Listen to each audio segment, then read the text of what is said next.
Sup? No. In order to appreciate today's story, I actually have to give something away right now, and that is the main character survives. The reason I have to tell you that is because during this story, there is a really intense event that happens, and I use really specific descriptions for how something looked, how something felt, how something smelled, and if you didn't know, I was pulling that from the survivor who lived to tell the tale, you might think I was just making it up, but I'm not. But before we get into that story, if you're a fan of the strange, dark, and mysterious delivered in story format, then you come to the right place because that's all we do, and we upload once a week. So, if that's of interest to you, the next time the like button asks you to pick up some cereal for them, say yes, and then go to the store and buy the big single biscuit shredded wheat cereal. Also, please subscribe to our channel and turn on all notifications so you don't miss any of our weekly uploads. Okay, let's get into today's story.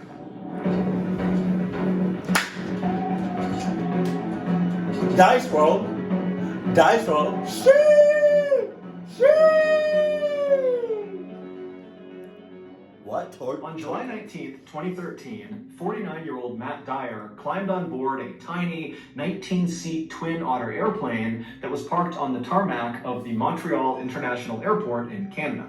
Matt was about to take off on the first of 2 flights that would take him and 7 other adventurous people deep into one of the most remote and wild regions in North America. For Matt, this trip was going to be the most amazing journey of his life.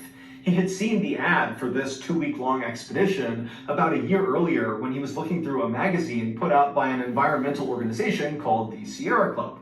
Now, even though Matt was a lawyer, he didn't make much money. He lived in this tiny town in central Maine where he made a living by offering either free or very low-cost legal assistance for some of the state's poorest residents. But Matt was an avid outdoorsman, and when he saw the opportunity to explore one of Canada's newest national parks that was so far north it was practically in the Arctic Circle, he decided the hefty $6,000 price tag was well worth it. 2.5 hours later, after flying over 900 miles due north away from the airport in Montreal, the Twin Otter airplane that Matt and the others were riding on touched down on a narrow gravel landing strip situated between this huge forest on a mountainside and a river on the other side. I see where this is going. Like, you're in the mountains. Dense ass woods, forests, trees. Jesus. Jesus.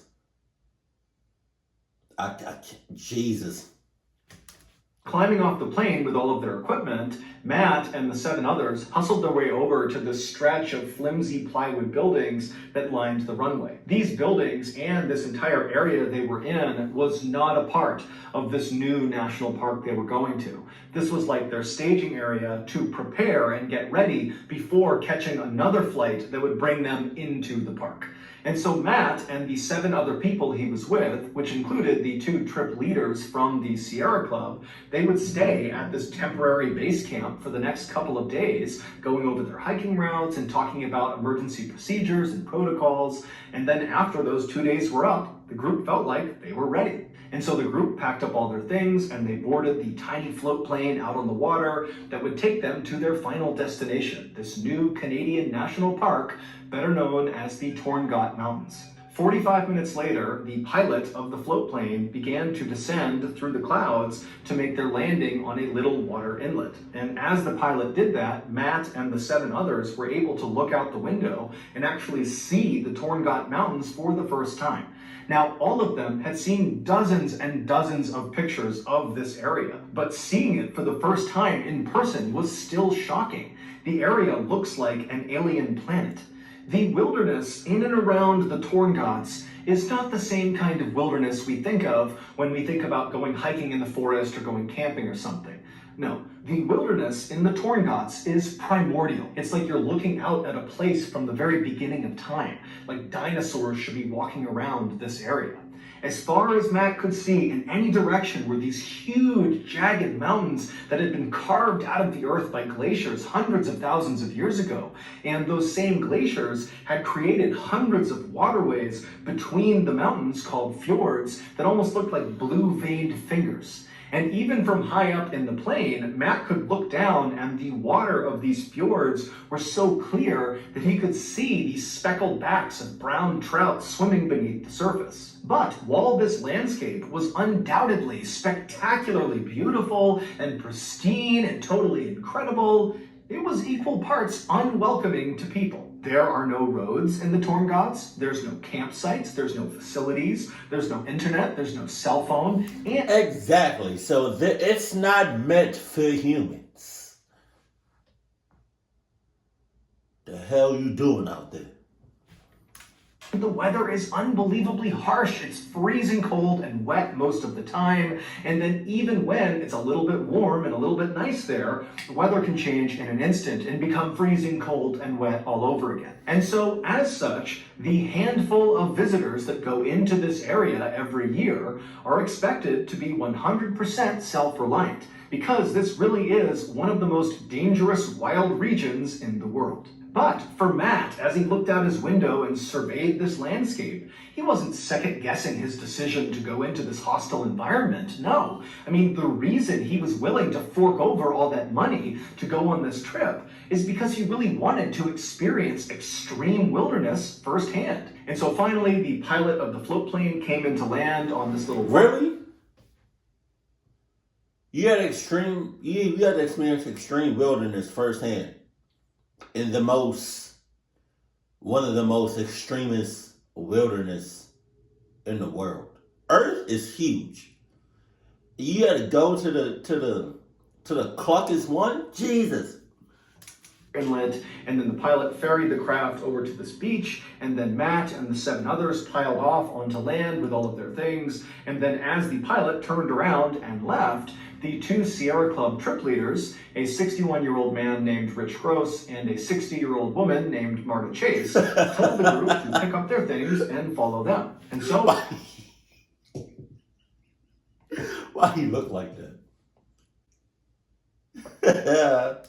Rich and Marta led the hikers about 500 feet away from where they had just been dropped off, up to this slightly elevated, mostly flat area that kind of overlooked the fjord and had this incredible view of all the mountains around them. Now, unlike the temporary base camp they had been at for the past couple of days, this camp was nowhere near any forests. They were basically on a wide open plain that kind of went right up into these mountains. So it's very wide open where they're staying. And so after Rich and Marta instructed the group where to set up their tents, Matt and the others got to doing that, and then after they were all set up, Rich and Marta put a small electric fence around the perimeter of their tents to keep any nosy animals out, and then the group headed up a little bit higher on this mountain near them to take their first group photo.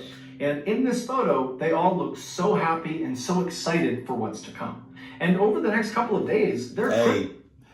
I know, I'm just like, I have a weird sense of humor. So when I saw that picture, I was just thinking about, like, don't you know when you see pictures and it's like, you don't know if, like, the people in the pictures or videos are, like, real or, like, authentic, or, you know, if it's fake or not?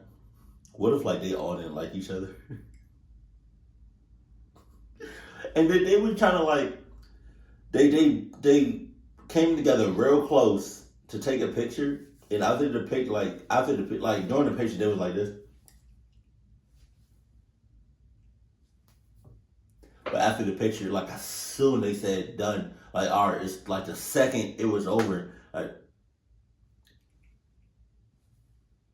all right, done. Get the hell off me.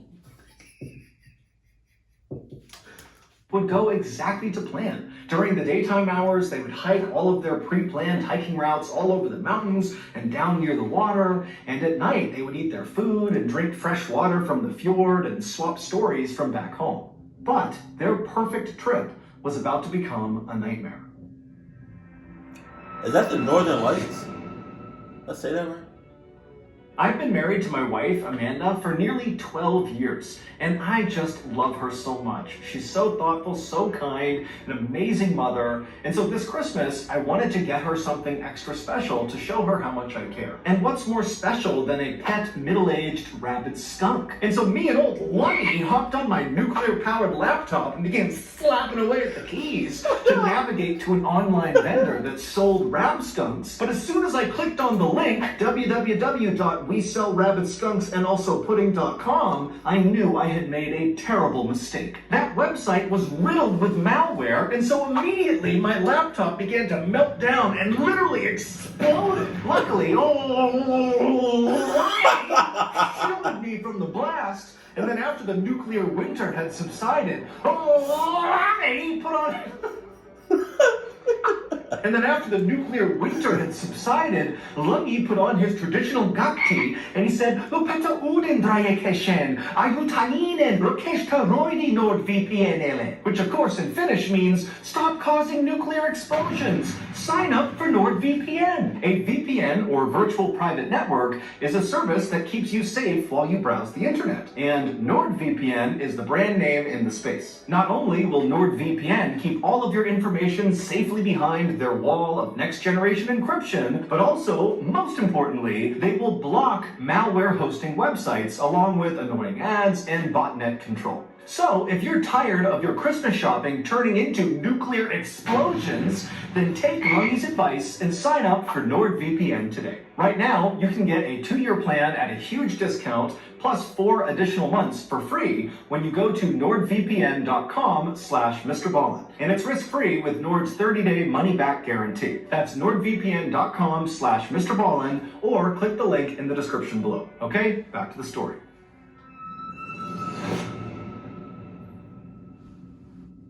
In the early evening hours of Tuesday, July 23rd, so 2 days after the group arrived in the Torngat Mountains, Matt and the others returned from one of their hikes. Now, the day had been cold and rainy, but the group was in good spirits. This was their last day at this particular camping spot.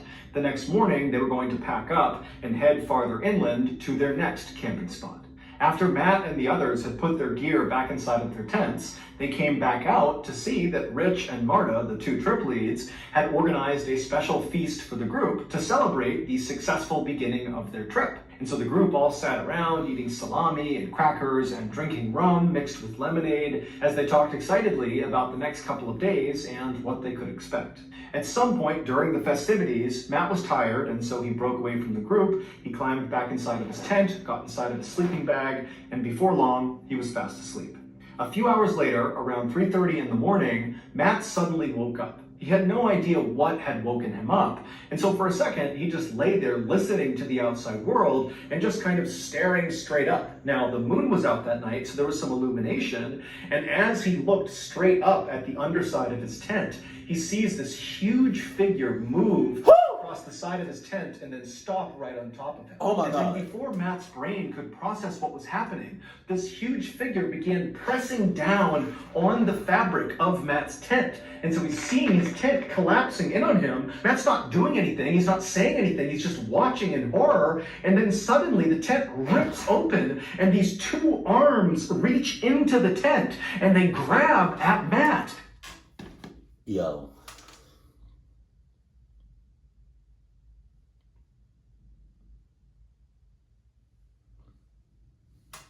Again, humans have no business being out there. Oh my God, that's gotta be a sight. My shit would be shitting. That's how scared I would be. Oh my God. Oh my God. Oh God, just picture that. Oh my God, you see arms. Oh God. And Matt threw his hands up in defense and screamed out for help. And as he did that, he suddenly felt this vice-like grip on the top of his head. And then before long, he was being pulled out of the hole in his tent out into the night. And as Matt is being dragged along on the ground, having no idea what's going on. Damn! Alright, so I seen a thumbnail of this video and I saw a bear. So it's most likely like a bear. But didn't he come with everybody else? Like, where's everybody else? Like, didn't he have like other people with him? When he yelled out help, I'm literally seen it in my head when he yelled out help or like screaming. I could see people in the background be like, oh, that's tough. That's, hey, whoa, what you doing? What you doing? What you doing? Don't do that. He got to fight his own battles. No. We not doing nothing. We not doing nothing. Alright? I wish he would. Move. Alright. Do something else. A step 1 centimeter. I'll cluck you up.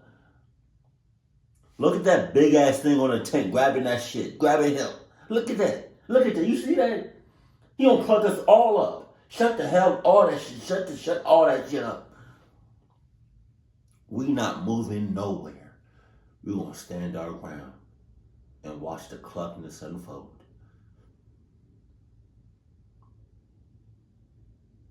May God be with them.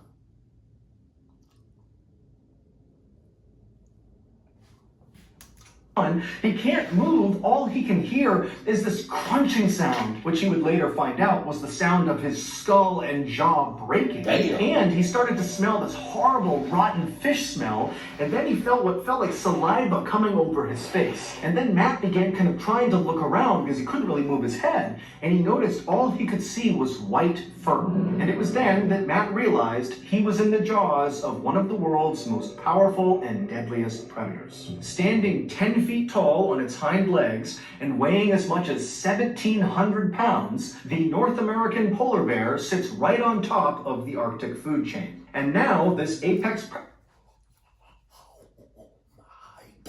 Oh my God. Oh yeah, you done. I don't know how the hell you survived that shit, but you did. God was probably talking about like, all right, come out here if you want to. Come out here, he probably looking down on you like, come out here if y'all want to. I'm gonna show y'all something. Jesus Christ.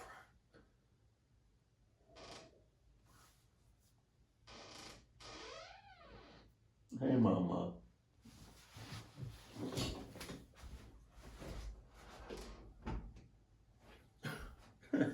Hey, mama. God probably looking down on them like, yeah, come out here if y'all want to. I'm gonna show y'all something. And Matt, cause you on some cluck shit. Yeah. I'm gonna show you shit not sweet. It's not gonna go down like you think. You gonna survive, but barely. Proceeds to bring out, a polar bear. Polar bear, pow, right there. Go ahead. He's just watching the cluckness, just going. Damn. I told you, Matt. What did I say? Mary, what did I say? Jesus, what did I say? He did, yeah.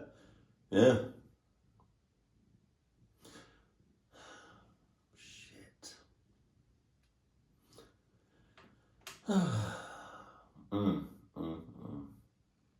All right, that's enough. Polar bear. All right, move on. Did you learn your lesson? Was dragging Matt by the skull down to the beach where Matt knew he would be eaten, even if Matt was still alive when the eating began. Oh! When the bear first ripped open Matt's tent and bit down on the top of his skull, Matt let out that scream, and it actually woke up the entire camp.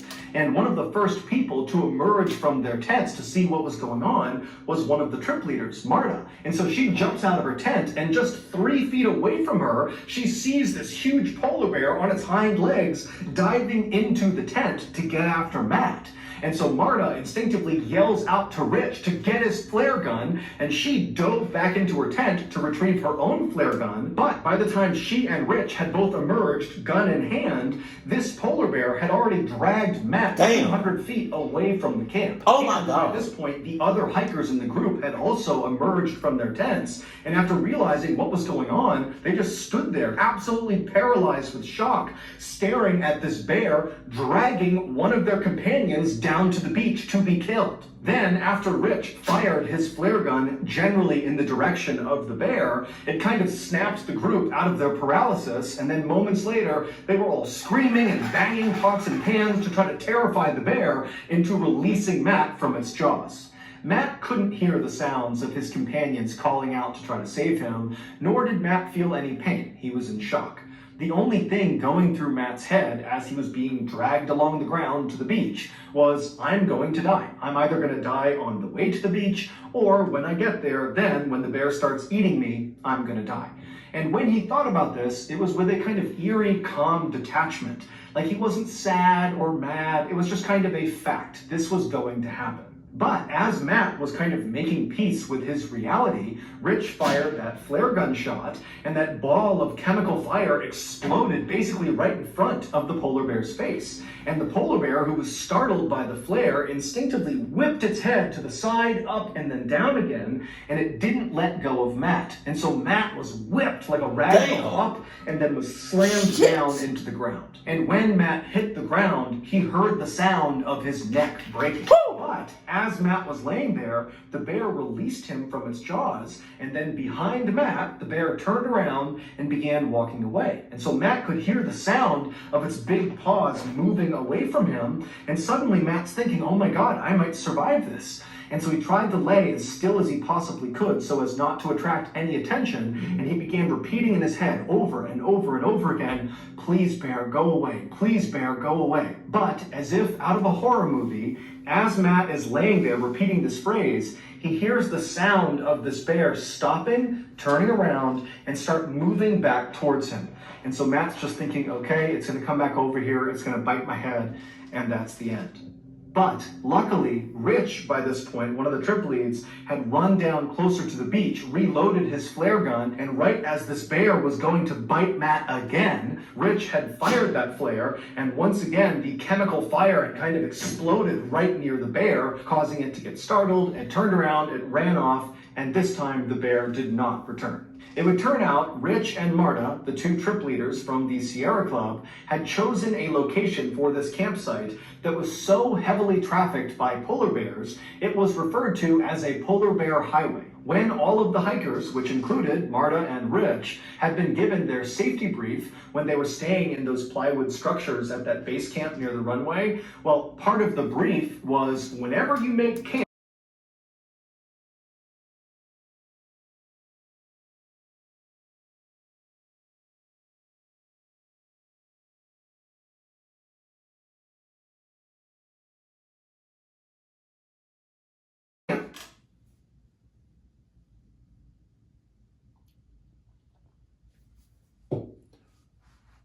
So it was an inside job.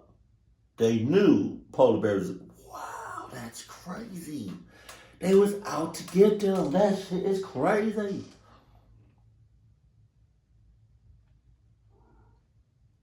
in the Torngots, you want to be at least a quarter mile away from water. Go way inland because the polar bears hunt and fish and walk around right along the edge of these fjords. But despite all 7 members of this Sierra Club expedition being experienced wilderness backpackers, none of them really appreciated just how dangerous it was to be camping or even hiking around in known polar bear territory. And so this is why they ultimately ignored the safety brief and set up their first camp just a couple hundred feet away from the water's edge. And even prior to the attack on Matt, when the group literally saw polar bears wandering around near their camp, and even at one point had to fire their flare guns at the polar bears to get them to leave, the group still decided it was best to stay at this particular campsite. Perhaps they believed their electric fence they had set up around the perimeter of their tents would protect them from these polar bears, but obviously that had not been the case. The bear that attacked Matt had been totally unaffected by their fence. Wow. Matt would survive this attack, but really only because one of the members of the expedition happened to be a medical doctor, and so they were able to stabilize Matt until help arrived. Matt's injuries were extensive. Hey, the polar bear. Oh.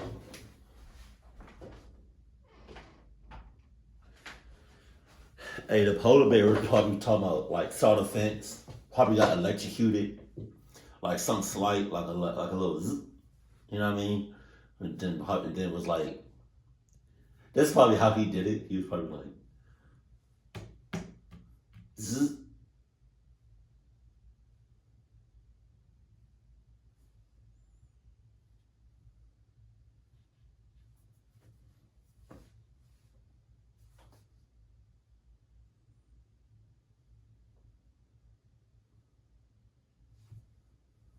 All right, well, whatever that was.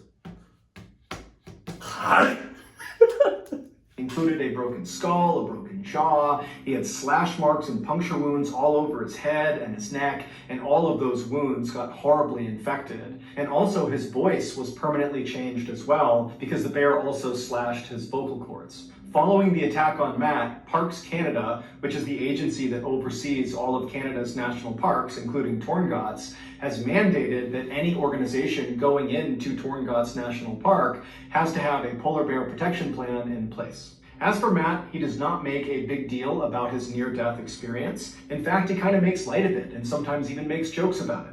As for the polar bear that attacked him, Matt holds no ill will. If anything, the attack has made him more interested and appreciative of the apex predator.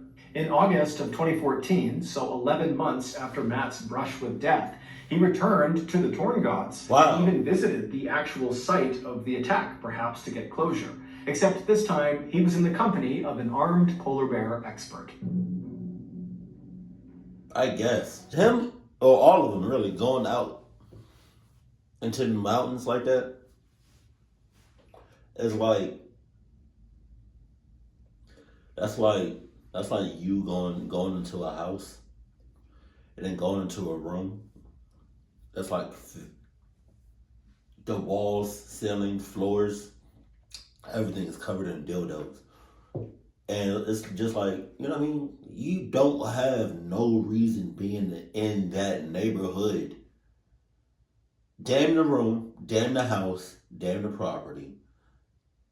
You don't got no reason being in the neighborhood, because obviously the people in the neighborhood and not just the house, you know? It's just like they all in on it. That was, I don't know why I said that, but I did. It was by the grace of God that he got out of that bear attack. Because that was ridiculous. Like, staying on his hind legs, yo. 10 feet. I want to do more of those videos where it's like things that are bigger than you think. The one that really got me was the moose. Like moose are, I did not know moose is that big. They big as vans, yo. Like moose. Mooses are moose. Them motherfuckers are It's ridiculous how big they are. And a buffalo. Jesus. But no, they had no reason being out there. I don't care what you say. And then the fact that he went back there, I'm surprised he probably got clucked up again, but didn't tell nobody.